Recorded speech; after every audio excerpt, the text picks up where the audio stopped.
साथियों, जय भीम, नमो बुद्धाय। आज हम साथियों अपने बहुजन महापुरुष किसी और एक नेक और महान नायक के ऊपर चर्चा करेंगे, जिनकी भी देश में बहुत चर्चा है। और मान लीजिए इतिहास में उनका जो थोड़ा बहुत इतिहास है, उसी के माध्यम से कवि ने छोटा सा परिचय दिया हुआ है। इसके माध्यम से हम आपको वीडियो तक पहुंचाने की कोशिश कर रहे हैं। तो आज हम चर्चा करेंगे संत गाडगे बाबा।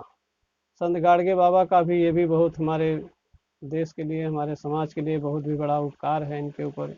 एक तरीके से यूँ कह लिया जाए कि हम सब आज की जो नई पीढ़ियां हैं, हम अपने पुरखों के कर्जदार हैं कि उन्होंने क्या क्या परेशानियां और दुख उठा करके हमारे लिए एक सुंदर भविष्य तलाश की और अपने सुखों की कुर्बानी दी और हमारे लिए एक अच्छा हमें बनाने के लिए क्या क्या प्रयत्न किए हैं। उसी का छोटा सा संक्षिप्त परिचय किताब के माध्यम से कवि लिखता है और मैं आपको पहुंचाने की कोशिश कर रहा हूं।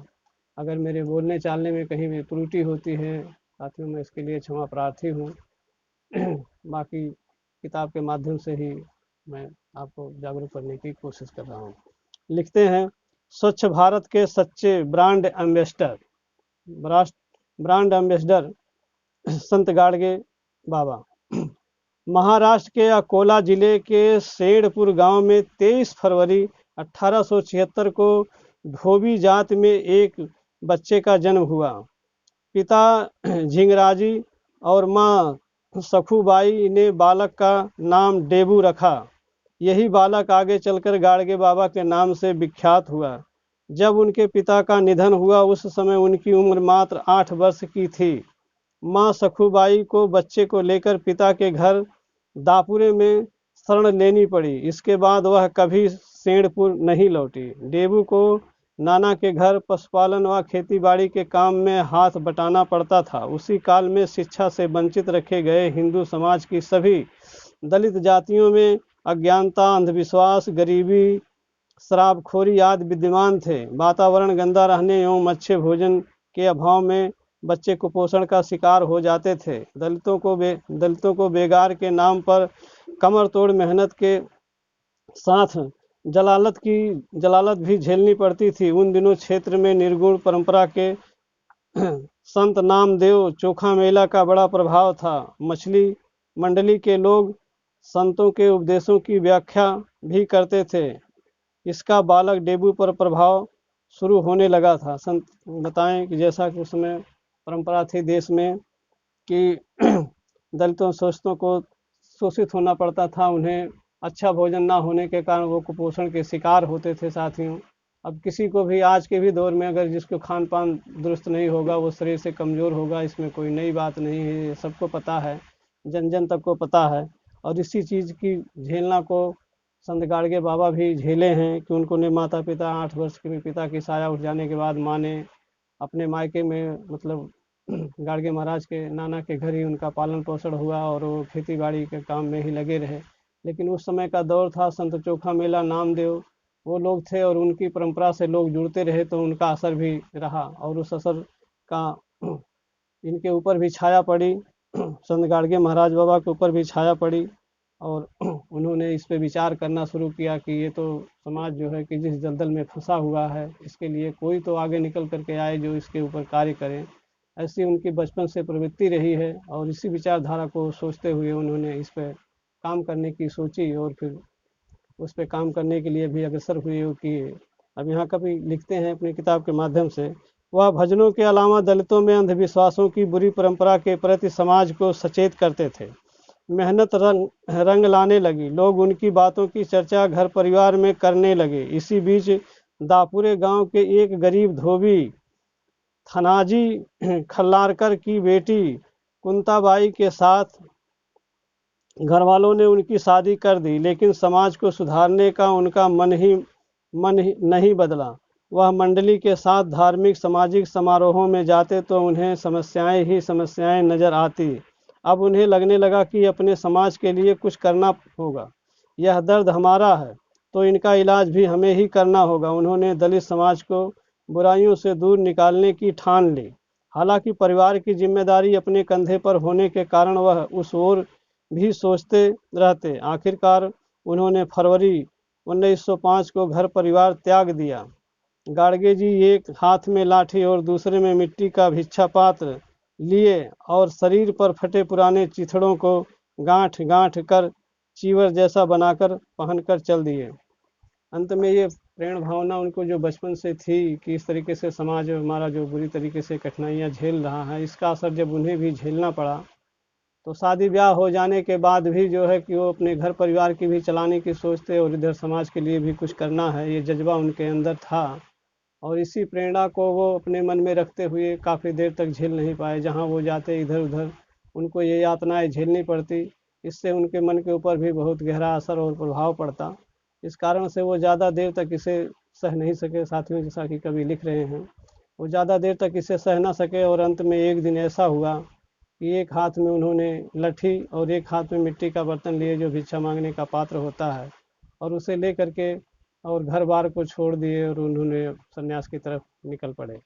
जैसा कि यहाँ कवि हमको वर्णन करते हुए बता रहे हैं कि ये उनसे देखी नहीं गई ये स्थिति, और इस समय जो है कि उन्होंने अपने आप को रोक नहीं सके और फिर इस क्षेत्र में उन्होंने कार्य करने के लिए ठान लिए। आगे क्या लिखते हैं? दलित समाज में डेबू जी का नाम नया नहीं था। भजन गायक और उपदेशक के रूप में उनकी पहचान बन चुकी थी। एक दिन वह एक दलित बस्ती में चले गए।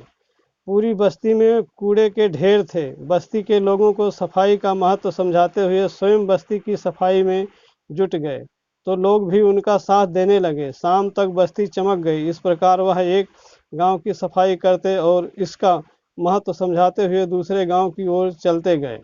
अब लोग उन्हें गाडगे बाबा के नाम से पुकारने लगे। जैसा कहते हैं कि जब वो घर बार छोड़ करके निकले, तो उन्होंने एक दलित बस्ती में सबसे पहले जा करके जी हमारे जीवन में स्वच्छता का भी बहुत बड़ा साथियों महत्व है। जब तक हम स्वच्छ नहीं रहेंगे, साफ नहीं रहेंगे, हमारे अंदर नेक विचार की कल्पना नहीं आएगी, ऐसा संत हमें बताते हैं और संतों ने ऐसा करके भी दिखाया है। एक गांव में पहुंचे, वहां काफ़ी गंदगी होने के कारण उन्होंने खुद गंदे के ढेरों को उठाना शुरू किया और उनको देख करके और भी साथ में लोग जुड़े और उस गांव की साफ सफाई करके उस गांव को चमका दिया। जैसा कि यहाँ कवि लिख रहे हैं, संक्षेप में हम उन्हें याद कर रहे हैं। अब आगे की लाइनों में क्या लिख रहे हैं? उनके अनुयायियों की संख्या तेजी से बढ़ने लगी। लोग उनके इशारे पर जनसेवा में जुटने लगे थे। उन्होंने यात्रियों की सुविधा के लिए कुएं एवं तालाबों का निर्माण कराया। उन्होंने मरीजों के लिए अस्पतालों तथा कुष्ठ रोगियों के लिए कुष्ठ आश्रमों का निर्माण करवाया। जिन तथाकथित धार्मिक स्थलों पर बकरे, मुर्गे, भैंसे कटते थे, बाबा ने जीव दया नामक संस्थाओं की स्थापना की शुरुआत की। गाडगे बाबा मंदिरों और मूर्ति पूजा के विरोधी थे।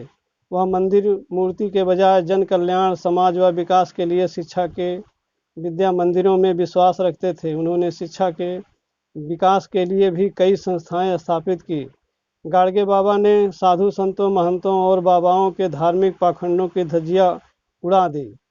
ईश्वर, आत्मा, पुनर्जन्म, ब्रह्मधाम आदि बेकार की बातों पर उनका विश्वास नहीं था। वह खुद के बारे में कहते, मेरा कोई शिष्य नहीं है और मैं किसी का गुरु भी नहीं हूँ।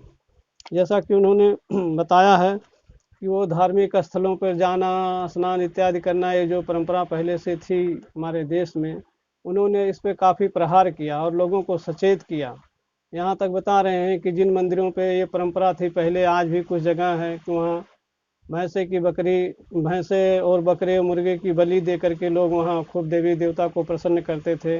आज भी दोस्तों ये कुछ जगहों पे ऐसा परंपरा है जहाँ पर नहीं हमारा शिक्षित समाज हो पाया है, वहाँ पर थोड़ा सा ज़्यादा है, बाकी कुछ कम मात्रा में तो पूरे देश में ये फैला हुआ है आज भी। लेकिन इसके लिए उन्होंने जगह जगह जा करके, क्योंकि वो भगवान भक्ति में विश्वास रखते थे, भजन कीर्तन ये सब किया करते थे और इससे लोगों को एकत्रित करने में उनको काफ़ी मदद मिलती थी। लोग उनकी बातों को मानते थे और धीरे धीरे उनकी चर्चा भी बढ़ने लगी और लोग जो है कि उनके साथ जुड़ते गए। जब उनके साथ में जुड़ते गए तो उन्होंने इसके ऊपर कार्य करना शुरू किया कि मानवता की भलाई के लिए हमारे स्वच्छता, शिक्षा, ये सब का क्या महत्व है, लोगों को समझाते, जगह जगह सत्संग की तरह सबको एकत्रित करते और सब कोई उनकी प्यार से बातें सुनते और इस पे वो विचार करते, लोगों को बताते, सचेत करते।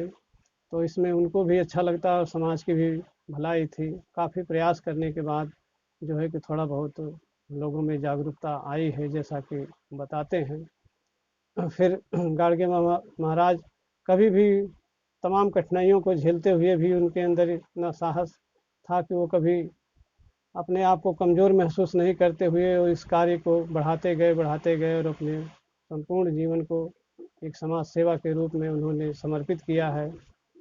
जैसा कि इनके विषय पे इतिहास में किताबें लिखी गई हैं और भी इनके चर्चे हैं, लेकिन यहाँ एक छोटा सा अध्याय कवि दिया है, उस कवि के देने के मुताबिक मैं एक छोटी सी वीडियो डाल करके आप लोगों को इसे रूबरू कराना चाहता हूँ, ताकि थोड़ी सी हमारे समाज को सीख मिले और हम भी इसमें रुचि लें और अपने महापुरुषों को याद करें और जानें कि क्या क्या कठिनाइयाँ झेल करके हमारे महापुरुषों ने हमें यहाँ तक पहुँचाया है।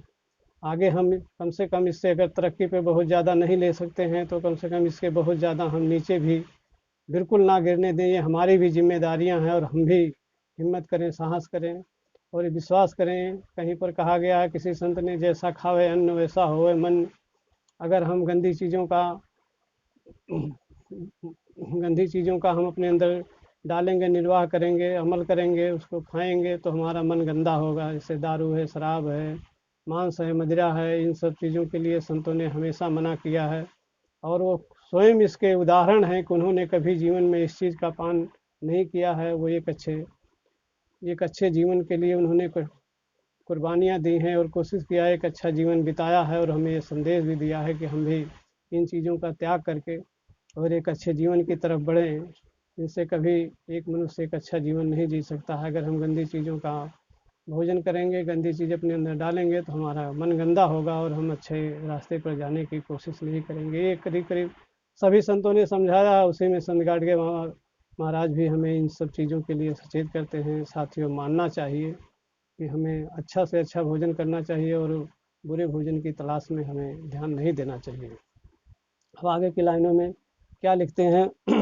बाबा के प्रमुख अनुयायियों ने संस्थाओं में अनुशासन बनाए रखने एवं बाबा का मिशन फैलाने के उद्देश्य से 8 फरवरी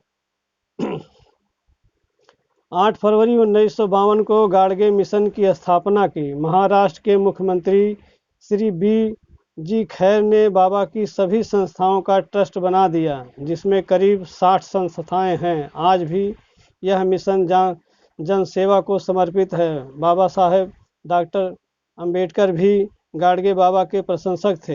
दोनों के बीच एक निश्चल प्रेम और आदर का संबंध आखिरी वक्त तक रहा। बाबा साहेब गाडगे बाबा को अपने गुरु ज्योतिबा फूले के बाद सबसे बड़ा त्यागी जनसेवक मानते थे। तो मनमाड में 1942-43 में गाडगे बाबा ने बाबा साहेब को शोषित पीड़ितों का उद्धारक कहा। संत गाडगे की बीमारी पर विधि मंत्री के रूप में बाबा साहेब उन्हें अस्पताल में देखने गए और साल उड़ाकर उन्हें सम्मानित किया। गाडगे बाबा ने अछूतों के लिए बनाई गई पढ़नपुर की चोखा मेला धर्मशाला महात्मा गांधी के स्थान पर डॉक्टर अंबेडकर के हवाले की थी। यह अजब संयोग था कि डॉक्टर अंबेडकर की मृत्यु के ठीक 14 दिन के बाद 20 दिसंबर 1956 को संत गाडगे बाबा भी संसार से विदा हो गए। उत्तर भारतीयों का संत गाडगे बाबा से साक्षात्कार मान्यवर काशीराम ने कराया। वे संत गाडगे की जयंती एवं परिनिर्वाण दिवस मनाने के लिए धोबी समाज को प्रेरित करते थे और साथ ही साथ अपने समाज सुधारकों के पुंज में उनको उचित स्थान दिया करते थे। संत गाडगे बाबा के सार्वजनिक स्वच्छता अभियान के समर्पण के आदर में महाराष्ट्र सरकार ने 2001 में संत गाडगे बाबा संपूर्ण ग्राम सफाई अभियान जैसी योजना का प्रारंभ किया, जिसके अंतर्गत सबसे स्वच्छ गांवों को पुरस्कृत करने की योजना भी बनाई गई। लास्ट की लाइनों में समझाते हैं, इस संत गाडगे महाराज बाबा बहुत आदि युग पीछे नहीं थे, बल्कि डॉक्टर बाबा साहेब अम्बेडकर के समकालीन थे। और जैसा कि कभी बता रहे हैं कि डॉक्टर अम्बेडकर और उनका दोनों का सामना था, जबकि बाबा साहब की तो जो उन्होंने योगदान जो किया है हमारी पीढ़ी दर पीढ़ी नहीं भुला सकेगी। उस उपकार को, उस कर्ज को हम नहीं मिटा सकते हैं साथियों। लेकिन संत गाडगे बाबा महाराज भी डॉक्टर बाबा साहब के समकालीन थे और बाबा साहब उनसे मिले भी, और बाबा साहब का जो कार्य, उनको कार्य देख करके वो बहुत प्रेरित हुए। यहाँ तक कि डॉक्टर बाबा साहब अम्बेडकर कहते हैं कि ज्योतिबा फूले के बाद अगर वो किसी और को गुरु अपना माने हुए हैं तो संत गाडगे बाबा महाराज को ही अपना गुरु माने हुए हैं। उन्होंने बहुत ही समाज के लिए किया है और आखिरी सांस तक किए। हालांकि सरकार की तो उसमें मान्यता थी, बाबा साहब भी उस समय किसी पद पे थे और उन्होंने जो चीज़ किया है वो इस चीज़ के लिए गाडगे बाबा के नाम से आज भी जहाँ पर उनका जन्मस्थली है वहाँ के क्षेत्रवासियों के लोग संत गाडगे बाबा महाराज को अच्छी तरीके से मानते हैं, जानते हैं और उनका आदर सम्मान करते हैं। देश में बना हुआ है, इससे हमें भी सीख लेनी चाहिए। साथियों, इस वीडियो को यहीं पर विराम लेते हुए फिर अब आगे किसी दूसरे अपने बहुजन महापुरुष के ऊपर चर्चा करेंगे और इस वीडियो को यहीं रोकते हैं। तब तक के लिए साथियों, आप सभी को जय भीम, नमो बुद्धाय।